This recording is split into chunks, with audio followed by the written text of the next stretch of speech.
Bienvenidos una vez más a Basket 365. Soy Denis y en el vídeo de hoy lo que quiero hacer es hablar de manera muy prematura sobre el draft de 2023.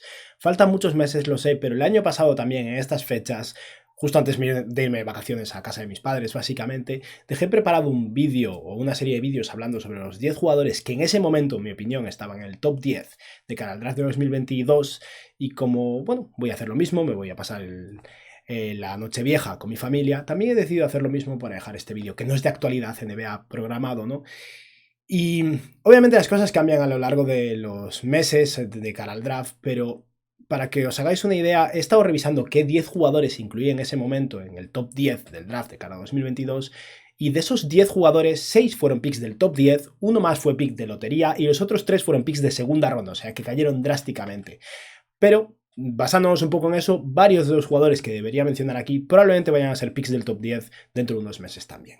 Y bueno, después de ya darle tantas vueltas, vamos a empezar y voy a dividir este vídeo en dos partes. Una primera parte en la que voy a hablar de los jugadores del 10 al 6 y una segunda parte en la que voy a hablar de los jugadores del 5 al 1. Y si queréis que llegue rápido el segundo vídeo, la segunda parte, dadle a like a este vídeo porque si llega a 350 me gustas en 24 horas, al día siguiente de la publicación de esta primera parte, veréis el top 5 del draft. Y ahora ya sí, no me entretengo más, suscribiros si no lo habéis hecho todavía, porque estamos muy cerca de los 15.000 suscriptores y me encantaría llegar pronto. Dadle a like a este vídeo, comentadme abajo lo que opinéis, sobre todo si queréis ver la segunda parte de este vídeo, y ahora ya sí, vamos a empezar.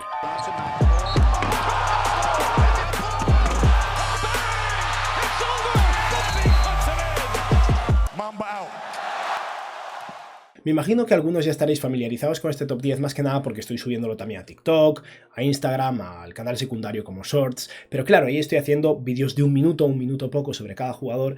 Aquí me voy a explayar más, podré hablar en más profundidad y creo que podéis descubrir alguna cosita extra, así que quedaos en el vídeo, por favor.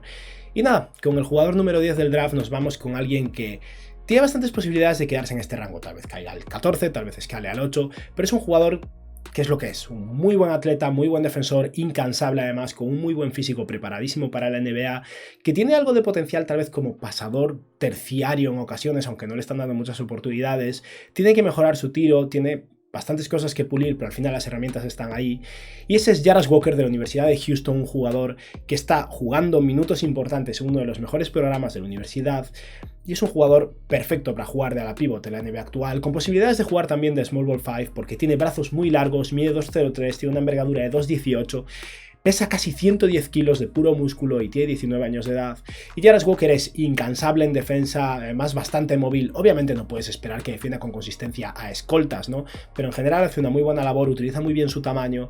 Y a nivel ofensivo, creo que Houston no lo involucra tanto como podrían, porque tienen otros recursos ofensivos más experimentados y más confiables, pero Jarace Walker hace algunas lecturas interesantes con el balón en las manos a veces, está tirando bien de 3, pero el volumen es ínfimo. Yo es algo que de momento no considero un indicio negativo tampoco, obviamente, porque está tirando bien, pero no creo que sea algo a lo que aferrarse de cara a esperar que pueda trasladar esto a la NBA, pero si Jarace Walker sigue mejorando como tirador, tiene muchísimo en el otro lado del campo a nivel defensivo como para ganarse minutos estables en la NBA.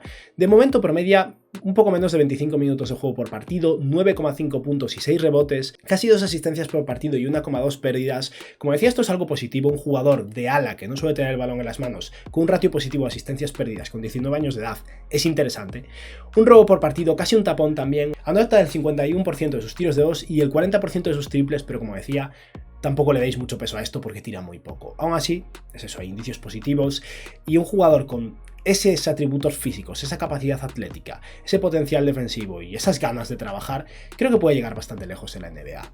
He estado dándole un poco vueltas a posibles comparaciones y con lo poco desarrollado que está a nivel ofensivo no hay muchos jugadores que se me ocurran, y al final he optado por buscar un defensor incansable similar a él en Jared Vanderbilt, y creo que hay bastantes paralelismos. Creo que Vanderbilt es aún un mejor defensor, pero es un jugador muy nulo a nivel ofensivo.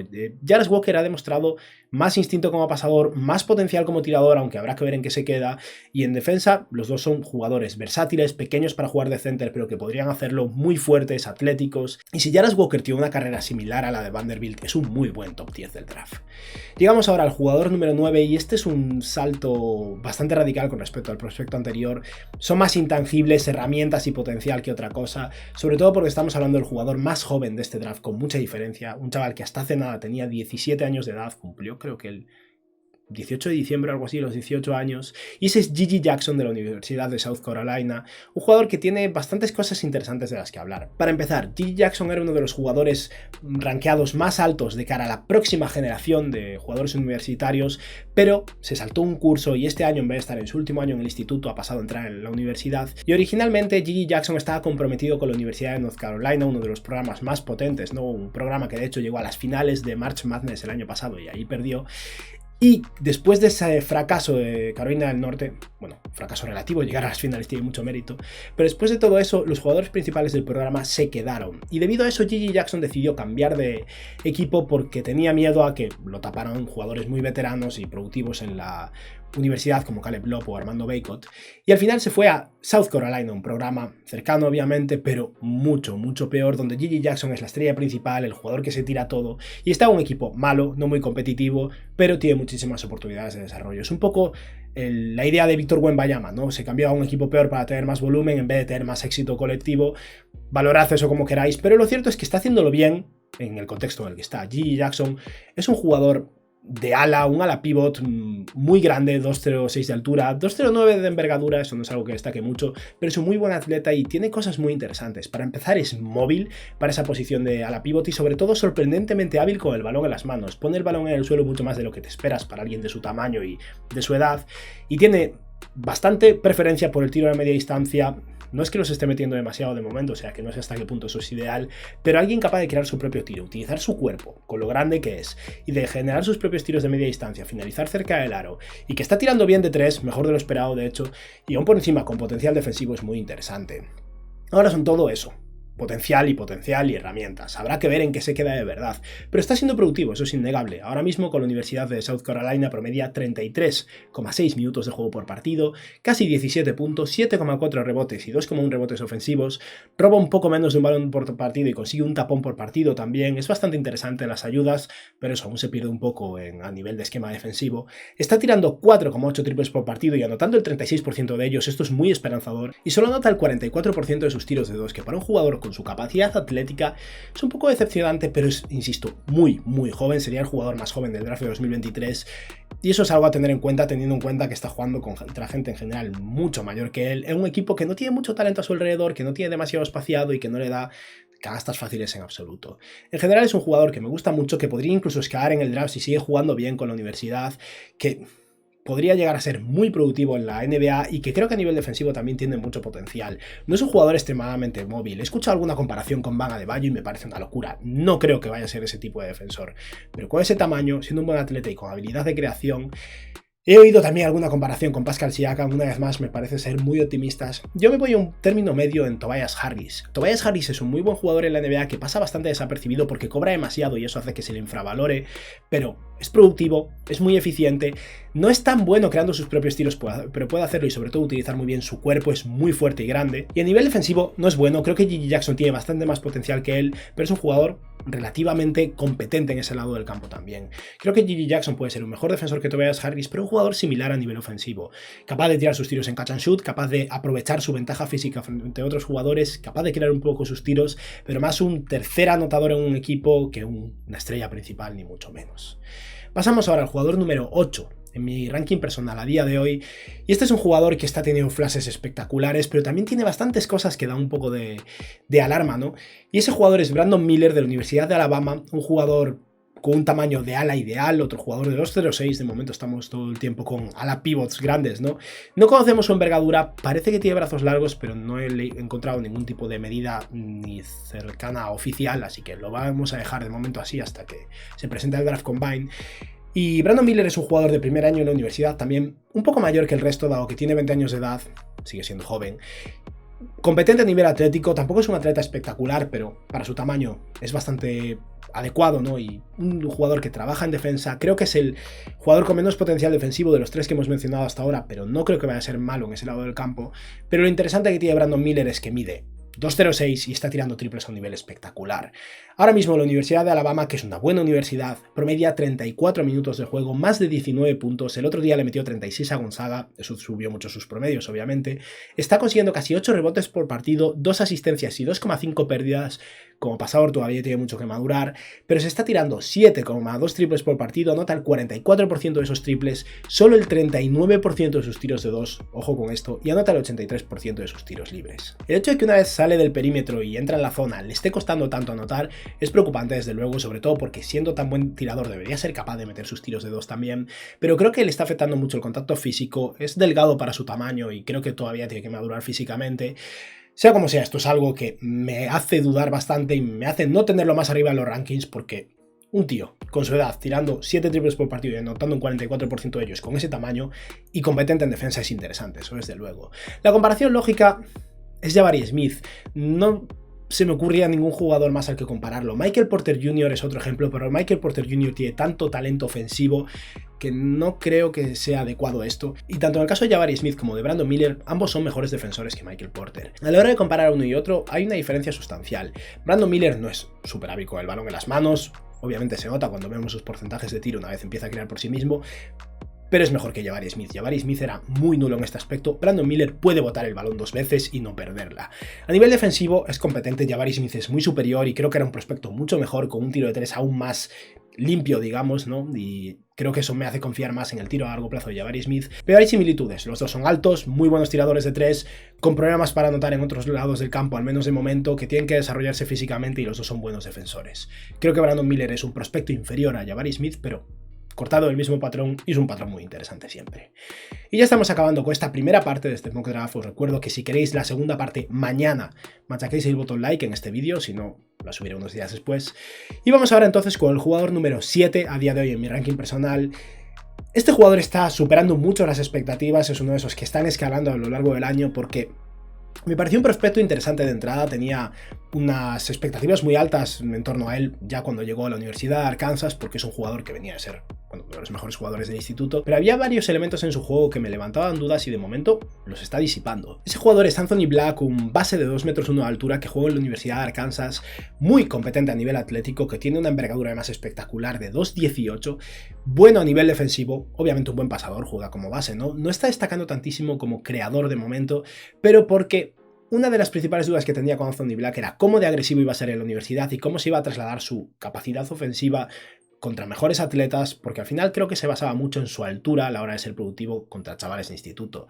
Y de momento es eso, está siendo muy agresivo, está tirando de 3 mejor de lo esperado, no esperaba que fuera un gran tirador y por ahora está siendo competente, está defendiendo, está atacando el aro con fuerza, está consiguiendo algunas canastas sin el balón en las manos también, y la verdad es que la actuación de Anthony Black no tiene mucho que reprochar.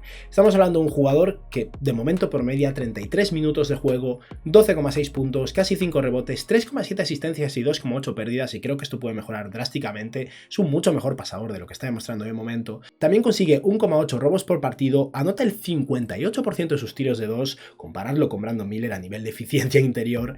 También anota el 39% de sus triples, con poco volumen eso sí, y el 72% de sus tiros libres. Y aún por encima Anthony Black es uno de los prospectos más jóvenes de este draft con 18 años de edad. Al final, todo lo que se le pedía, que era que tirara de 3 mejor y que fuera más agresivo con el balón en las manos, lo está llevando a cabo, está defendiendo a buen nivel, tiene un tamaño ideal para defender de 1, 2 o 3, y habrá que ver cómo es sostenible el triple a lo largo de la temporada, es algo a lo que hay que prestar mucha atención, porque ese 39% parece por encima de sus capacidades de momento, pero si mantiene esa capacidad de anotar desde 3, sigue siendo agresivo y mejora un poco ese ratio de asistencias perdidas, Anthony Black es un jugador muy interesante. He estado pensando en comparaciones y al final volvemos a compararlo con un jugador que acaba de llegar a la NBA, que no me gusta, pero últimamente llegan prototipos de jugadores que no había tanto en el pasado, y desde luego no voy a mencionar a un jugador como Jason Kidd, ¿no? A la hora de compararlo con Anthony Black, porque no es ese nivel de pasador, ni se le puede comparar con un Hall of Famer. Pero la verdad es que Anthony Black me recuerda a Dyson Daniels. Los dos son jugadores con tamaños muy similares, buenos a nivel defensivo. Dyson Daniels creo que es mejor, pero Anthony Black es un defensor competente que puede mejorar. Dos jugadores que no parecen playmakers primarios en ningún caso, a los que les falta un poco de agresividad, pero capaces de ser eficientes en su selección de tiros, buenos pasadores y con suerte los jugadores que mejorarán hablarán de ese 3. Anthony Black parece que lo está haciendo mejor ya de entrada que Dyson Daniels, que últimamente está tirando bien también en New Orleans. Y es eso, un jugador que puede jugar de base, un equipo con mucho talento ofensivo a su alrededor y que puede defender en múltiples posiciones, o sea que sí, es un prospecto interesante. Y ya para acabar este vídeo, vamos con el jugador número 6 a día de hoy en mi ranking personal, y este es uno de esos jugadores que podría bajar, porque lo cierto es que no está jugando muy bien, pero las herramientas que tiene y lo que demostró en el instituto antes de llegar a la liga universitaria, y el hecho de que haya empezado lesionado, me hacen confiar bastante en él. Y ese jugador es Cam Whitmore de la Universidad de Villanova, que es un jugador de ala, un escolta alero de 2,1 metros de altura y 2,06 de envergadura, muy atlético. Tiene solo 18 años de edad y pesa 105 kilos de puro músculo. Y empezó lesionado, se ha perdido bastantes partidos, lleva poco de vuelta, está jugando pocos minutos, está siendo muy inconsistente a nivel ofensivo, pero tiene todas las herramientas para ser un grandísimo defensor en la NBA. Es capaz de crear por sí mismo sus propias canastas, tiene que mejorar como tirador tanto desde 3 como en la media distancia, pero a nivel atlético es muy superior a la competición que se está encontrando. Y estamos hablando de un jugador que promedia 22 minutos de juego, algo más de 12 puntos, 6 rebotes, 0,4 asistencias por partido, no reparte nada de juego, 1,4 robos, se está tirando 4,8 triples y no los está anotando en absoluto, solo un 25% de acierto, pero anota un 60% de sus tiros de 2 y un 82% de sus tiros libres. No creo que Cam Whitmore vaya a llegar a la NBA como un gran tirador, pero creo que tiene las herramientas para seguir mejorando en este aspecto y físicamente es un jugador ideal para jugar en esa posición de 2-3, es muy atlético, tiene talento ofensivo, eso es evidente, y mi comparación es precisamente Jaylen Brown. Se parecen mucho físicamente, los dos son muy buenos atletas. Esperar que Cam Whitmore tenga un desarrollo como el de Jaylen Brown sería muy optimista, pero son dos jugadores similares. Jaylen Brown en la universidad era un atleta espectacular, que no sabía botar el balón, no era un buen tirador, no repartía juego, y mirad cómo se ha desarrollado. Cam Whitmore ha demostrado ya más habilidad con el balón en las manos, no como playmaker, la verdad, pero con esos atributos físicos, esa capacidad defensiva, esa eficiencia cerca del aro y esa capacidad atlética, tiene las herramientas para ser un grandísimo jugador en la NBA. Ahora todo depende de cómo se desarrolle y va a depender mucho de cómo avance este año en Villanova. Está en una buena universidad, en un equipo con talento, y si es capaz de mejorar su nivel de producción, si recupera su ritmo después de esa lesión, puede que Cam Whitmore se mantenga a este número 6 o incluso escale un poco. Y nada, con esto hemos finalizado esta primera parte de mi primer mock draft de cara al draft de 2023. Hemos hablado de los jugadores del top 10 al 6 y en el próximo vídeo hablaremos de los jugadores del 5 al 1. Y nada, esto ha sido todo por hoy. Espero que os haya gustado el vídeo y que tengáis un buen día. Adiós.